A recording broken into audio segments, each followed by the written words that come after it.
So hey guys, welcome back. ഒരുപാട് കോൺസെപ്റ്റിലുള്ള സിനിമകൾ നമുക്ക് ഇന്ത്യൻ ഫിലിം ഇൻഡസ്ട്രിയിൽ കാണാനേ സാധിക്കും. അതിലെ ഒരു കോൺസെപ്റ്റാണ് സയൻസ് വേഴ്സസ് മിത്തോളജി. നോക്കിയും കണ്ടും ചെയ്തില്ലെങ്കിൽ ഒരുപാട് വിവാദങ്ങളിലേക്ക് പോകേണ്ട ഒരു കോൺസെപ്റ്റ് തന്നെയാണ് ഇത്. എന്നാൽ ഇതേ കോൺസെപ്റ്റിലുള്ള ഒരു സിനിമ അതും ഒരു വ്യത്യസ്തമായിട്ടുള്ള ഒരാൾ ചെയ്താലോ, അങ്ങനെ ഒരു സിനിമ നമ്മുടെ ഇന്ത്യൻ ഫിലിം ഇൻഡസ്ട്രിയിൽ ഉണ്ട്. 2008 ഇറങ്ങിയ ഒരു സിനിമ എക്കാലവും പ്രേക്ഷകരുടെ കണ്ണ് തണ്ടിച്ച് വാ പൊളിപ്പിച്ച് അമ്പരിപ്പിച്ചുകൊണ്ട് തന്നെ ഇരിക്കുകയാണ്. സോ ആ ഒരു സിനിമയെ കുറിച്ച് തന്നെയാണ് ഞാൻ ഇന്ന് സംസാരിക്കാനായിട്ട് വന്നിട്ടുള്ളത്. ഒരുപാട് പറഞ്ഞ് ബോറടിപ്പിക്കുന്നില്ല. This is me, your brother Adi, and today we are going to talk about Dashavatara.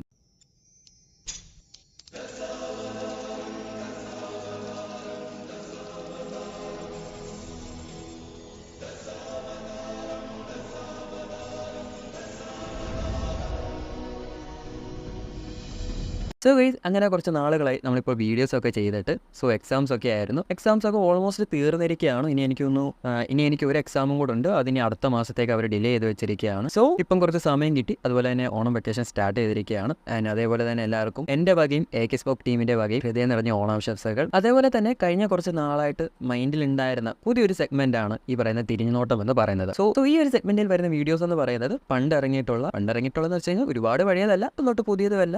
ഒരുപാട് ക്ലാസിക്കായിട്ടുള്ള ഒരുപാട് സിനിമകളുണ്ട്. എല്ലാവർക്കും റീവാച്ച് ചെയ്യണമെന്ന് പറയുന്ന സിനിമകളുണ്ട്. അതേപോലെ തന്നെ ഇതുപോലെ ഒരുപാട് സിനിമകളൊക്കെ കാണണം എന്ന് താല്പര്യമുള്ളവരൊക്കെ ഉണ്ട്. സോ അങ്ങനെയുള്ളവർക്ക് വേണ്ടിയാണ് ഈ ഒരു സെഗ്മെന്റ് എന്ന് പറയുന്നത്. അതേപോലെ പണ്ട് ഇറങ്ങിയിട്ടുള്ള ഒരുപാട് ക്ലാസിക്കലായിട്ടുള്ള ക്ലാസിക് ഫിലിംസ് ഒക്കെ ഉണ്ട്. സോ ആ ഒരു സിനിമകളെ കുറിച്ചൊക്കെ സംസാരിക്കണം എന്ന് ഒരുപാട് ആഗ്രഹങ്ങളുണ്ടായിരുന്നു. അങ്ങനെ തുടങ്ങിയിട്ടുള്ള ഒരു സെഗ്മെന്റ് ആണ് തിരിഞ്ഞുനോട്ടം എന്ന് പറയുന്നത്. സോ ഈ ഒരു സെഗ്മെന്റിലൂടെ തന്നെ നിങ്ങൾക്ക് ഒരുപാട് സിനിമകൾ എനിക്ക് സജസ്റ്റ് ചെയ്യാം. ഞാൻ കണ്ടിട്ടുള്ള ഒരുപാട് സിനിമകൾ നിങ്ങൾക്കും സജസ്റ്റ് ചെയ്യുന്നതായിരിക്കും. സോ അങ്ങനെ നമുക്ക് പഴയ സിനിമകളെല്ലാം ഇങ്ങനെ ഓർത്തോർത്തായവിറക്കി ഈ ഒരു സെഗ്മെന്റിലൂടെ തന്നെ നമുക്ക് ഈ പണ്ട് ഇറങ്ങിയിട്ടുള്ള സിനിമകളെ കുറിച്ചൊക്കെ നിങ്ങളെ അറിയിച്ചുകൊണ്ട്, നിങ്ങൾക്കറിയാവുന്ന സിനിമകൾ എന്നെ അറിയിച്ച് ഞാൻ കണ്ട് നിങ്ങൾക്ക് സജസ്റ്റ് ചെയ്ത് അങ്ങനെ പണ്ടത്തെ സിനിമകളെല്ലാം ഇങ്ങനെ നിങ്ങളെ കൊണ്ടും നമുക്ക് എല്ലാവർക്കും കൂടി ഇങ്ങനെ റീവാച്ച് ചെയ്ത് പോകണം എന്നുള്ള ആഗ്രഹം കൊണ്ട് തുടങ്ങിയിട്ടുള്ള സെഗ്മെന്റ് ആണ്. സോ ഈ ഒരു സെഗ്മെന്റ് നിങ്ങളുടെ എല്ലാവരുടെയും ഒരു സപ്പോർട്ട് വേണം എന്ന് പറയുകയാണ്. സോ ഇനി ഒരുപാട് കാര്യങ്ങളൊന്ന് പറഞ്ഞ് വെറുതെ ബോർ അടിപ്പിക്കുന്നില്ല. Let's go to your video. So guys, Dasavatharam ഈ ഒരു സിനിമ ഡയറക്ട് ചെയ്തിട്ടുള്ളത് നമ്മുടെ സ്വന്തം KS രവികുമാർ സാറാണ്. സാറിന്റെ സിനിമകളൊക്കെ നമ്മൾ പണ്ട് പോലെ കണ്ടിട്ടുള്ളതാണ്. പടയപ്പയും മുത്തുവും ആദവനും ഔവേശ് അൻമുഖിയും 2-3 വർഷം മുമ്പായിട്ട് ഇറങ്ങിയിട്ടുള്ള കോബ്രയും ഒക്കെ അദ്ദേഹത്തിന്റെ സിനിമകളാണ്. സോ അതേപോലെ തന്നെ ഈ ഒരു സിനിമ എഴുതിയിട്ടുള്ളതും അഭിനയിച്ചിട്ടുള്ളതും നമ്മുടെ സ്വന്തം കമൽ സാറ് തന്നെയാണ്. സോ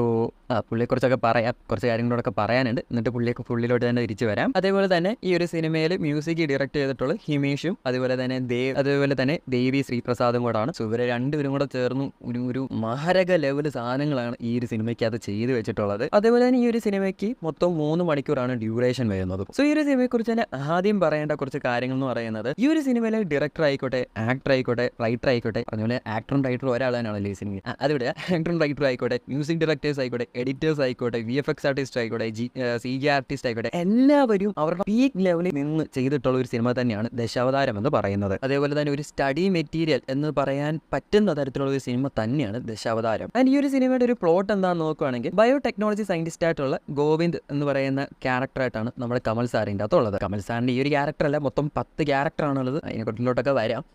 ഈ പറയുന്ന ഗോവിന്ദ് രാമസ്വാമി എന്ന് പറയുന്ന ഈ ഒരു സയന്റിസ്റ്റ് പുതിയതായിട്ട് ഒരു വൈറസിനെ കണ്ടുപിടിക്കുകയാണ്. ഈ ഒരു വൈറസ് എന്ന് പറയുന്നത് ഒരു ബയോ വെപ്പണോ. അതേപോലെ തന്നെ ഈ ഒരു വൈറസ് ലീക്ക് ആവുകയാണ്. ആ ഒരു വൈറസിനെ തേടി പോകുന്നതും അതിനെ സംരക്ഷിക്കുന്നതും അതെങ്ങനെ ഇന്ത്യയിൽ വരുന്നു എന്നുള്ളതും, അതേപോലെ തന്നെ അമേരിക്കൻ മേഴ്സണറി ആയിട്ടുള്ള ക്രിസ്ത്യൻ ഫ്ലെച്ചർ എന്ന് പറയുന്ന കമൽ സാറിന്റെ തന്നെ ക്യാരക്ടറാണ് ഇതിന്റെ ഒരു വില്ലൻ എന്നൊക്കെ പറയാൻ പറ്റുന്നത്. സോ പുള്ളിക്കാരിൽ നിന്നും എങ്ങനെ ഈ ഒരു വൈറസിനെ രക്ഷിക്കുന്നു, തുടർന്ന് എന്തൊക്കെ കാര്യങ്ങളാണ് സംഭവിക്കുന്നത് എന്ന് തുടങ്ങിയ കാര്യങ്ങളാണ് നമുക്ക് ഈ ഒരു സിനിമയിലൂടെ കാണാനായി സാധിക്കുന്നത്. ആൻഡ് എടുത്തു പറയേണ്ട ഒരു കാര്യം ഈ സിനിമയിലെ അവസാനം വരുന്ന ആ ഒരു സുനാമി സീക്വൻസുകൾ തന്നെയാണ്. ഏത് റേഞ്ചിലുള്ള സീക്വൻസുകളാണ് അത് എന്ന് വെച്ച് കഴിഞ്ഞാൽ, അറ്റ് എ ടൈം ഒരുപാട് ക്യാരക്ടേഴ്സിനെ ഈ ഒരു സിനിമയിലേക്ക് കാണാൻ സാധിക്കുന്നുണ്ട്. എന്നാൽ ഈ ക്യാരക്ടേഴ്സിനെ എല്ലാം ഈ സുനാമി എങ്ങനെ അഫക്റ്റ് ചെയ്യുന്നു, പലർക്കും പല രീതിയിലാണ് ഇതിനകത്ത് ക്യാരക്ടർ ആർക്കുകൾ കൊടുത്തിട്ടുള്ളത്. സോ ആ ഡിഫറെന്റ് ആയിട്ടുള്ള ക്യാരക്ടേഴ്സിലേക്ക് എങ്ങനെയാണ് ഈ സുനാമി അഫക്റ്റ് ചെയ്യുന്നത് എന്നുള്ള രീതിയൊക്കെ ആ ഒരു ഒറ്റ സീക്വൻസുകളോടെ തന്നെ നമുക്ക് കാണാനായി സാധിച്ചിട്ടുമുണ്ട്. സോ അതേപോലെ തന്നെ ഞാൻ മുമ്പേ പറഞ്ഞിട്ട് തന്നെ ഈ ഒരു സിനിമയിൽ നമ്മുടെ കമൽ സാർ മൊത്തം 10 ക്യാരക്ടേഴ്സാണ് ചെയ്തിട്ടുള്ളത്. സോ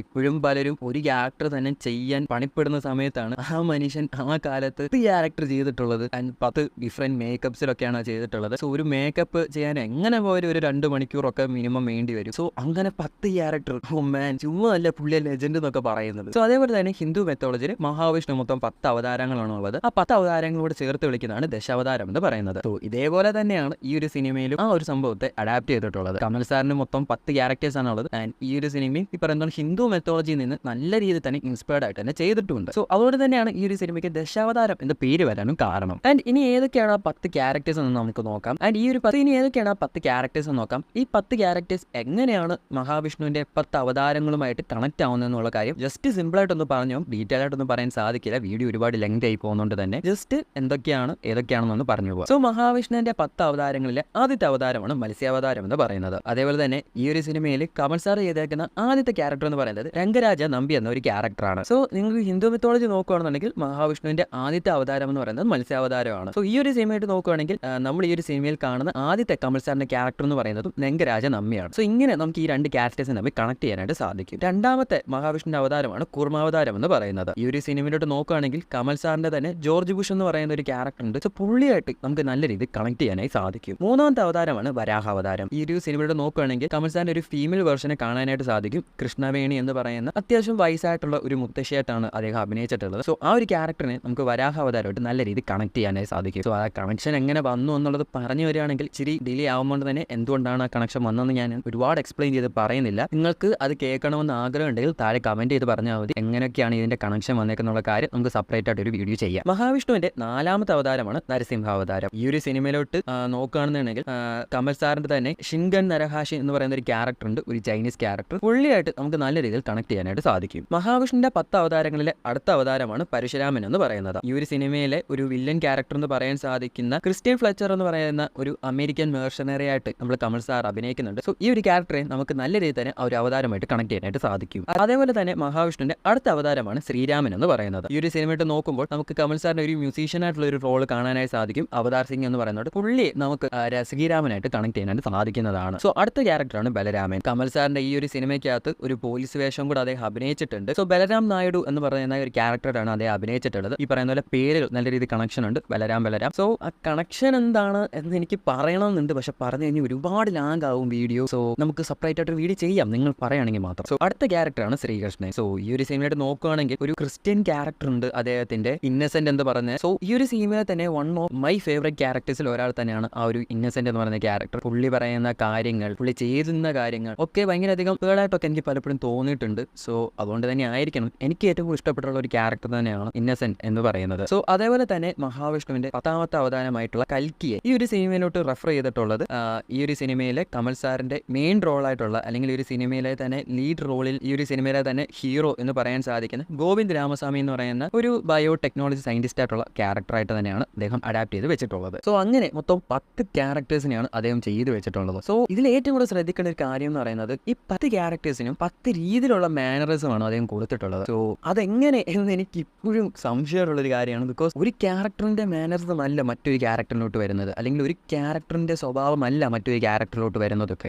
അത് മൊത്തം എൻ്റയർലി ഡിഫറെന്റ് ആണെന്ന് തന്നെ പറയണം. നമുക്ക് ഒരിക്കലും തോന്നത്തില്ല ഇത് രണ്ടും ഒരാൾ ചെയ്ത് വെച്ച റോളാണെന്ന്. ഇവനും നമ്മൾ ആദ്യം കാണുന്ന രംഗരാജ തമ്പി എന്ന് പറയുന്ന ഒരു ക്യാരക്ടറും നമ്മൾ പിന്നീട് കാണുന്ന ഗോവിന്ദ രാമസ്വാമി എന്ന് പറയുന്ന ക്യാരക്ടറും തമ്മിൽ എൻ്റയർലി നല്ല ഡിഫറൻസ് ഉണ്ട്. അവരുടെ ക്യാരക്ടേഴ്സിലാണെങ്കിലും അവരുടെ സ്വഭാവത്തിലാണെങ്കിലും എല്ലാം. അത് എങ്ങനെയെന്ന് എനിക്കിപ്പോഴും ഭയങ്കര സംശയമായിട്ടുള്ള കാര്യമാണ്. അത് ആ മനുഷ്യനെ ചെയ്യാൻ സാധിക്കും. ഈവൻ നമുക്കിപ്പോൾ എന്താ പറയാ, ടോവിനോയുടെ 3 വേഷം നമ്മൾ കാണുകയാണ് നമ്മൾ ARMലൂടെ. അത് 3 വേഷമാണ്, ഇവിടെ പക്ഷെ 10 വേഷമാണ്. നല്ല ഡിഫറൻസ് ഉണ്ട്, ഒരു ഹ്യൂജ് ഡിഫറൻസ് ആണെന്ന് തന്നെ പറയാം. സോ അത് അങ്ങനെ അദ്ദേഹം ചെയ്തു. Such A legend. സോ അതേപോലെ തന്നെ ഈ ഒരു സിനിമ എന്നെ ഞെട്ടിച്ച മറ്റൊരു കാര്യം എന്ന് പറയുന്നത്, ഞാൻ വീഡിയോയുടെ തുടക്കത്തിൽ തന്നെ പറഞ്ഞിട്ടുള്ളൊരു കാര്യം തന്നെയാണ്. ഇത് സയൻസ് വേഴ്സസ് മിത്തോളജി എന്ന് പറയുന്ന ഒരു സിനിമയാണ്. അതാണ് ഈ ഒരു സിനിമ എഴുതിയിട്ടുള്ളത് ഒരു എത്തിസ്റ്റ് ആയിട്ടുള്ള ഒരാൾ, അത് നമ്മുടെ കമൽ സാർ തന്നെയാണ്. ബട്ട് ഒരിക്കലും നമുക്ക് തോന്നത്തില്ല ഈ ഒരു സിനിമ എഴുതിയിട്ടുള്ളത് അല്ലെങ്കിൽ ചെയ്തു വെച്ചിട്ടുള്ളത് ഒരു എത്തിസ്റ്റ് ആയിട്ടുള്ള ഒരു മനുഷ്യനാണെന്ന്. ഈവൻ ഒരു വിശ്വാസിയോ അവിശ്വാസിയോ ആരുമായിക്കോട്ടെ, ഇവർക്ക് 2 പേർക്ക് ഈ സിനിമ കണ്ടാലും 2 പേർക്കും സാറ്റിസ്ഫൈ ചെയ്യുന്ന രീതിയിലാണ് അദ്ദേഹം ഈ ഒരു സിനിമ ചെയ്തു വെച്ചിട്ടുള്ളത്. സോ അതാണ് അദ്ദേഹത്തിന്റെ ബ്രില്യൻസ് എന്ന് ഞാൻ പറയുന്നത്. അദ്ദേഹത്തിൽ നിന്നും ഞാൻ ഏറ്റവും കൂടുതൽ ഇൻസ്പയർ ആവാൻ ആഗ്രഹിക്കുന്ന കാര്യങ്ങളൊന്ന് അത് തന്നെയാണ്. എങ്ങനെ അദ്ദേഹം ഈ 2 പേരെയും ഒരേപോലെ തൃപ്തിയാക്കുന്നു. ഈവൻ ഒരു വിശ്വാസി കണ്ടാൽ അവർക്കൊട്ടും അവരുടെ വിശ്വാസത്തെ കോട്ടം തട്ടുന്ന രീതിയിലുള്ള ഒരു കാര്യങ്ങളും ഇല്ല. ഒരു അവിശ്വാസി കണ്ടാൽ അവർക്കും ഈ ഒരു സിനിമ 100% സാറ്റിസ്ഫൈ ചെയ്യുന്ന രീതിയിൽ ചെയ്തു വെച്ചിട്ടുണ്ട്. സോ ആ ഒരു ചോദ്യം അത് എങ്ങനെ. അതേപോലെ തന്നെ ഈ ഒരു സിനിമയ്ക്ക് എടുത്തു പറയേണ്ട ഒരു സാധനം എന്ന് പറയുന്നത്, ഈ ഒരു സിനിമയുടെ അവസാനം അദ്ദേഹം പറയുന്ന ഒരു ഡയലോഗ് ഉണ്ട്. ദൈവം ഇല്ല എന്ന് ഞാൻ പറയുന്നില്ല, ഉണ്ടായിരുന്നെങ്കിൽ നന്നായേനെ. ആക്ച്വലി ഇത് രണ്ടും ഒരു സെയിം മീനിങ് തന്നെയല്ലേ കൊടുക്കുന്നത്. ബട്ട് ഇത് കാണുന്ന പ്രേക്ഷകരിലോട്ട് ഒട്ടും ഈ പറയുന്ന മുമ്പേ പറഞ്ഞ പോലെ വിശ്വാസിയാണെങ്കിലും അവിശ്വാസിയാണെങ്കിലും 2 പേരെയും ഒരേപോലെ തൃപ്തിപ്പെടുത്തുന്ന ഒരു ഡയലോഗ്, അതൊക്കെ ആ മനുഷ്യൻ എഴുതി വെച്ചു എന്ന് പറയുമ്പോൾ ഇങ്ങനെ ഒരു മനുഷ്യന്റെ ബ്രെയിൻ അല്ലെങ്കിൽ ഒരു ബ്രില്യൻസ് എന്ന് പറയുന്നത് അത് അപാരമാണെന്ന് തന്നെ പറയണം. ഈവൻ അതേപോലെ തന്നെ എടുത്തു പറയേണ്ട ഒരു കാര്യം തന്നെയാണ് ഈ ഒരു സിനിമയിലെ തുടക്കത്തിലുള്ള ഒരു പാട്ട് കല്ലേ മട്ടും കണ്ടാൽ എന്ന് പറയുന്നത്. സോ ആ ഒരു പാട്ടിന്റെ ലിറിക്സ് പോലും നിങ്ങൾ ശ്രദ്ധിച്ചാൽ മനസ്സിലാവും അത് ഒരു വ്യത്യസ്തമായിട്ടുള്ളൊരു മനുഷ്യൻ പറയാൻ ഉദ്ദേശിക്കുന്ന കാര്യങ്ങൾ തന്നെയാണ് ആ ഒരു പാട്ടിലൂടെ പറയുന്നത്. എന്നാൽ ആ ഒരു വിഷ്വൽസോ ആ പാട്ടിനെ 100% നീതി പുലർത്തുന്ന തരത്തിലുള്ള വിഷ്വൽസും. പക്ഷെ അത് ഒരിക്കലും കാണുന്ന ഒരു വിശ്വാസമായിട്ടുള്ള ഒരാൾക്ക് ഒരിക്കലും അയാളുടെ വിശ്വാസത്തെ കോട്ടം തെറ്റുന്ന രീതിയിലോട്ട് കാര്യങ്ങൾ മാറ്റിയിട്ടില്ല. അയാളുടെ വിശ്വാസങ്ങൾ അയാളുടേതാണ് എന്നുള്ള രീതിയിൽ തന്നെയാണ് അദ്ദേഹം അത് ചെയ്തു വെച്ചിട്ടുള്ളത്. രണ്ടുപേരും ഒരേപോലെ തന്നെ സാറ്റിസ്ഫൈ ചെയ്തൊരു ഒരു പാട്ട് തന്നെയാണ് ആ ഒരു പാട്ടെന്ന് പറയുന്നത്. ആൻഡ് എൻ്റെ ഏറ്റവും കൂടുതൽ ഇഷ്ടപ്പെട്ടിട്ടുള്ള പാട്ടുകൾ ഒന്ന് തന്നെയാണ് കല്ലേമിട്ടും കണ്ടാന്നുള്ള. അതേപോലെ തന്നെ ഈ ഒരു സിനിമയ്ക്ക് അത് എടുത്തു പറയേണ്ട മറ്റൊരു പാട്ട് തന്നെയാണ് ഉലകനായകനെ എന്നുള്ള ആ ഒരു അവസാനത്തെ പാട്ടും. അതൊരു ആക്ച്വലി ഒരു ട്രിബ്യൂട്ട് ആണെന്ന് തന്നെ പറയണം. അദ്ദേഹത്തിന് കമൽ സാറിന് വേണ്ടിയുള്ള ഒരു ട്രിബ്യൂട്ടാണ് ആ ഒരു പാടിനുള്ള കാര്യങ്ങൾ എടുത്തു പറയേണ്ട കാര്യങ്ങൾ ഒന്ന് തന്നെയാണ്. അതേപോലെ തന്നെയാണ് ബാക്കിയുള്ള എല്ലാ ബാക്ക്ഗ്രൗണ്ട് സ്കോഴ്സും ഒന്നൊന്നായിട്ട് എടുത്തു പറയണം എന്നുണ്ട്. പക്ഷെ പറഞ്ഞു കഴിഞ്ഞാൽ ഒരുപാട് ടൈം ആവും. ഇപ്പൊ തന്നെ വീഡിയോ അത്യാവശ്യം ലെങ്ത് ആയിട്ടുണ്ട്. സോ ടോട്ടലി ഒരു വേറെ ലെവല് സിനിമ തന്നെയാണ് ദശാവതാരം എന്ന് പറയുന്നത്. സോ ഈ ഒരു സിനിമയെ കുറിച്ചുള്ള നിങ്ങളുടെ അഭിപ്രായങ്ങൾ കൂടെ മറക്കാത്തായിട്ട് കമന്റിലൂടെ അറിയിക്കുക. സോ ഇത്തരം കാര്യങ്ങളാണ് ഇന്നത്തെ ഒരു വീഡിയോയിലൂടെ പറയാനായിട്ട് ശ്രമിച്ചത്. സോ വീഡിയോ നിങ്ങൾക്ക് ഇഷ്ടമായെന്ന് പ്രതീക്ഷിക്കുന്നു. അതേപോലെ വീഡിയോയിൽ എന്തെങ്കിലുമൊക്കെ തെറ്റുകളൊക്കെ ഉണ്ടായേക്കാം, ഉണ്ടെങ്കിൽ ക്ഷമിക്കുക. ആൻഡ് നിങ്ങളുടെ അഭിപ്രായം എന്താണെന്നുള്ള കാര്യം മറക്കാതെ കമന്റിലൂടെ അറിയിക്കുക. സോ വീഡിയോ ഇഷ്ടമായെങ്കിൽ ലൈക്ക് ചെയ്യുക, ഷെയർ ചെയ്യുക, സബ്സ്ക്രൈബ് ചെയ്യുക, തൊട്ടടുത്തുള്ള ബെൽ ബട്ടൺ ക്ലിക്ക് ചെയ്ത് ഓൾ നോട്ടിഫിക്കേഷൻ എനേബിൾ ചെയ്യുക. അങ്ങനെ ചെയ്യണമെങ്കിൽ ഞങ്ങൾ ചെയ്യുമ്പോൾ ഇങ്ങനത്തെ വീഡിയോസ് നിങ്ങളിലേക്ക് നോട്ടിഫിക്കേഷനായി എത്തുകയുള്ളൂ. സോ ഇതിന്റെ നല്ലൊരു എപ്പിസോഡ് കാണുന്ന പ്രതീക്ഷയോടെ this is me your brother Aadi sign out with AK Spoke Malayalam.